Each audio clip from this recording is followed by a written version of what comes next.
Do you want more? More time, more balance, more love, more sex, more money, more real, and less bullshit? This is the Women Wanting More podcast with Dr. Karen Osborne. Real life, real stories, plus real tips to get you more of what you want.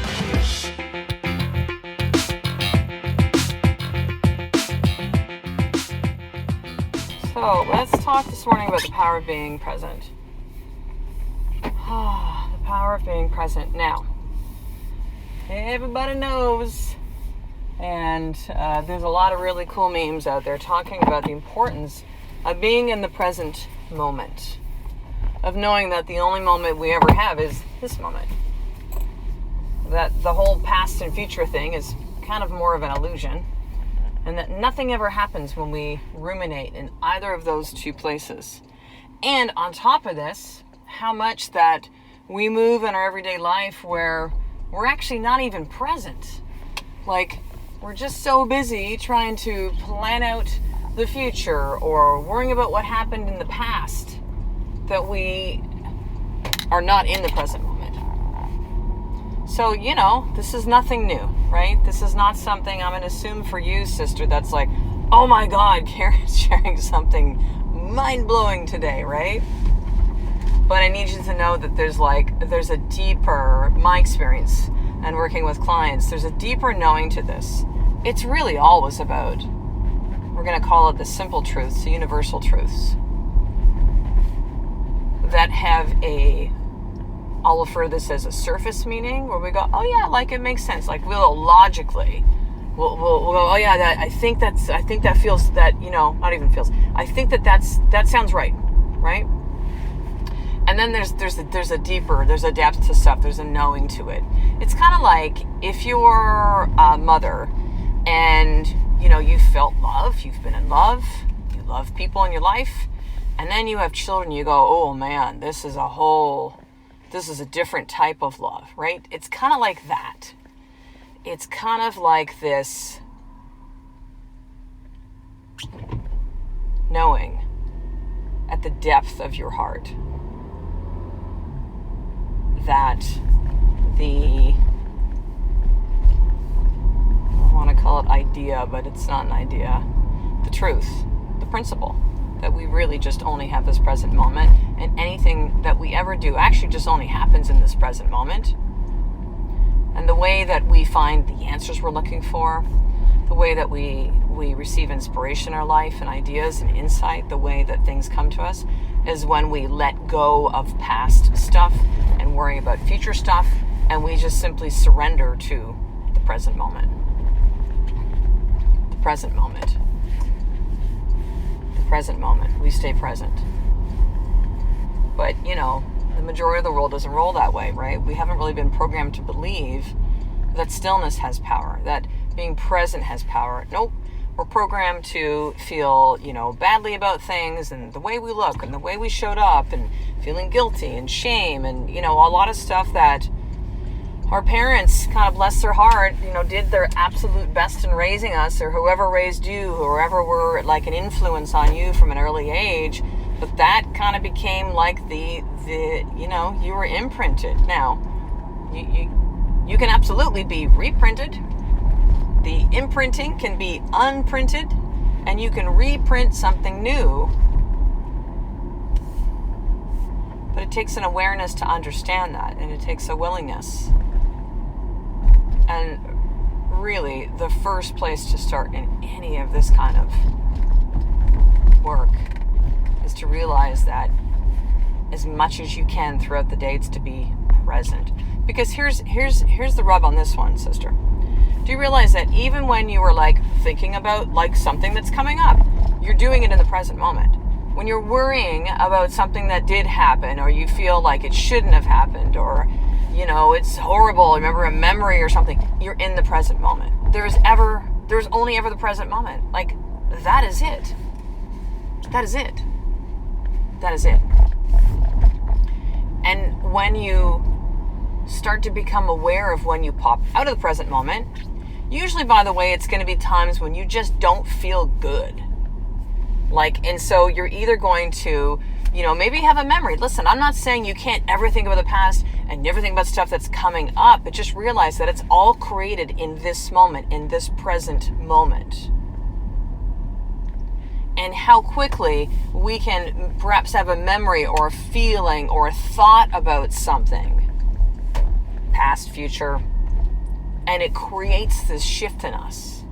And it can even be a thought, by the way, that like, of something that you're worried about that's coming up that hasn't even fucking happened. And you've started to create this cascade of hormones and reactions and shifts and emotions in your body over something that actually has never happened. Or something that could have happened a week ago, a month ago, a year ago, 30 years ago. You're reliving it and suffering over it as if it just happened, as if you're in the moment. And you could have a memory that's very sweet and lovely and beautiful and be in that moment by simply thinking of it. Our mind is very, very powerful. But the way that most of us are using it is to hurt us and not to uplift us, not to awaken us, not to help us grow, not to help us evolve.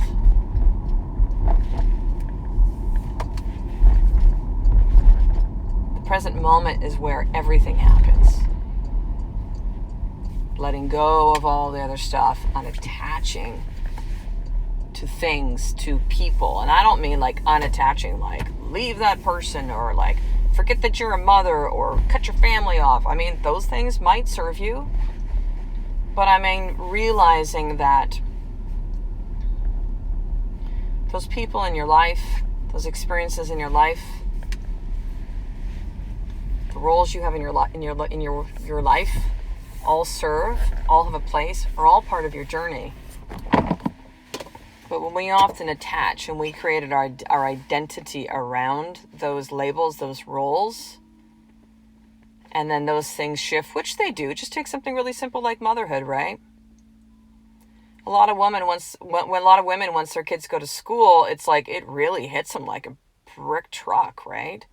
Particularly for the women, and this is zero judgment, by the way, if this is you. This is simply an observation, and what I see is that when all of who you are, your identity is so much around mother, when that then changes, because it will, right? Your kids are going to go to school. They're going to decide that they don't want those, like, they don't want to snuggle now at night. They're like, oh, mom. And they don't want to have the kisses in front of their friends. Like, mom, it's still not cool. And then they're going to rebel. And then they're going to move out. And, the whole empty nest syndrome, right? It's the identity that's wrapped around that. Now, can you still feel, sadness or like, man, it's changing into this new thing? Absolutely. It's part of the human experience. I'm not saying to be like, woohoo, now they're in school. Woohoo, now they're out. Like, yeah, everything's great. No, you're going to feel some stuff. But when women are like really taken down by it,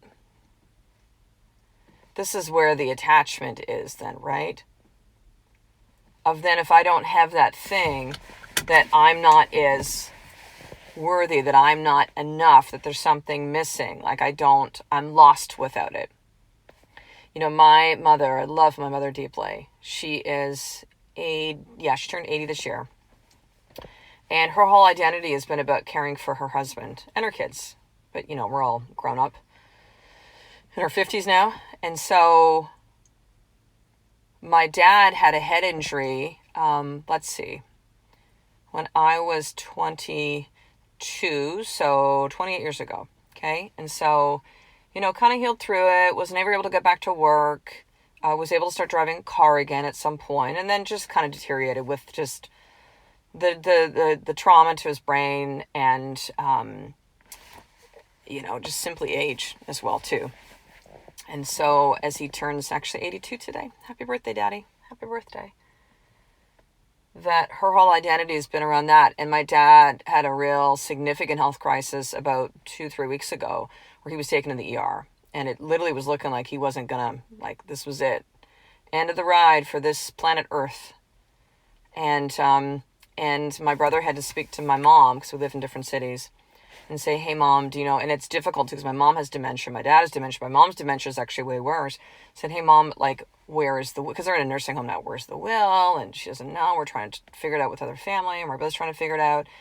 And the hospital is saying, does your dad have a DNR? So that stands for do not resuscitate, meaning if he's to stop breathing or his heart stops, is this what he actually wants? Because he's 82 today, like significant, and lots of other health stuff since the head trauma and him getting older, and just, he's just, physically, mentally not doing well. Like it was looking like this was it. And so the hospital needed to know, knowing his history, knowing that he's older and that all this stuff is going on, he's having troubles breathing and his kidneys are failing, like, was this his wish to not be resuscitated if something should happen, that his heart stops or he stops breathing? And so, of course, you can imagine the pain wrapped around all that. And with my mom's dementia, she's having a hard just understanding just her days. The same story she'll tell me within probably 3 times in a 5-minute period of time, right? Like it's a brand new thing. And so, her and I talking on the phone about it and trying to just kind of like just hold that space for her, and how challenging that is. I mean, she's having to possibly make that decision, right? And so, again, her whole identity is around caring for my father now. And there's been a couple different times where there's been some close calls with things, and she literally has said things like, Karen, if I don't care for your dad, what do I do then? Now, this is not to judge my mother. This is what, she watched her mother do, and she watched her grandmother do. All right, so this podcast is recorded in 2 parts here.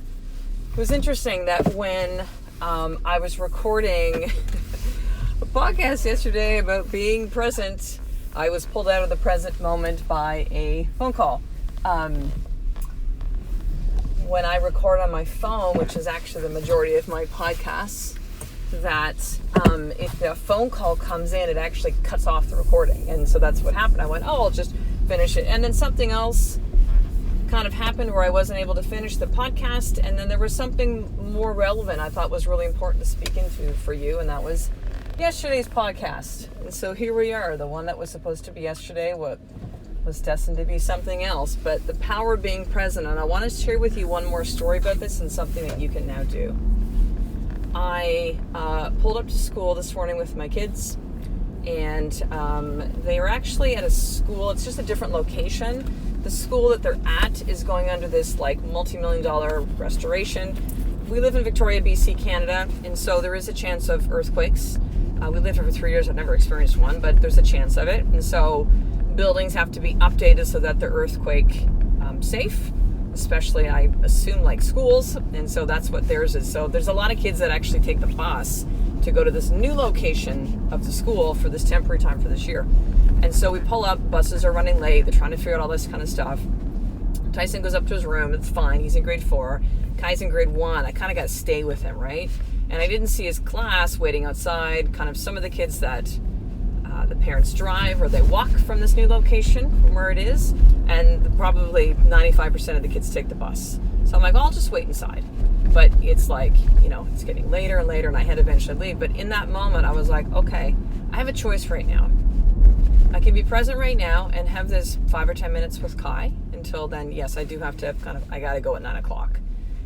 And I did that, and I was present, and we read a couple books, and it was lovely. And it was a beautiful reminder for me of the power of being present, the power of the present moment can just, when you are just like, you just surrender to it, you really don't have to kind of worry about being present. Now, as we're reading there for about 10 minutes, I looked up and it was like 2 minutes to 9. I'm like, oh shit, buddy, we gotta go. We gotta figure out, find your class outside that's waiting for the kids to come on the bus that's running late. But there was just this pocket of time which was like, present. And so I want you to know that there are pockets and opportunities like that all throughout your day. And it won't have to be times where you just go, let me go back to being present, right? And maybe affirming. Let's do that right now. Let's create that more tip of having an affirmation for you, which is just to be like, I am here. That's your simple affirmation. Whenever you notice yourself being pulled into the present moment, here's how you know. You often feel pretty stressed. You probably feel tension in your body. Your mind's going to places. You're literally shifting the chemistry of your body simply by your thoughts, which is why your thoughts are so powerful, to also be able to produce and create other things of what you actually desire, and not being stressed out about how you perceive your life, the experiences, a conversation you just had, the world. So when you notice you're in those moments where you're feeling stressed, you are feeling tension in your body, shortness of breath, you're just ruminating, right? You're distracted. Like, it might be those times where you're driving and then suddenly you're home and you're like, oh, you just kind of went on autopilot. Go on autopilot, you're not present. You're not present. And so a couple things to bring you back. Actually, we'll say 2 things. So number 1, 3 deep breaths. And I mean breathing in through your nose and then out through your mouth. You cannot be somewhere else if you are breathing. Like, it brings you to present. Use your breath. Use your body as your metric. So 3 deep breaths. When you find yourself out of the present moment, and then just simply saying out loud, let's do this after each breath. Let's do it right now. Here's how it's going to roll, right? So you're like, oh my God, I'm so stressing out.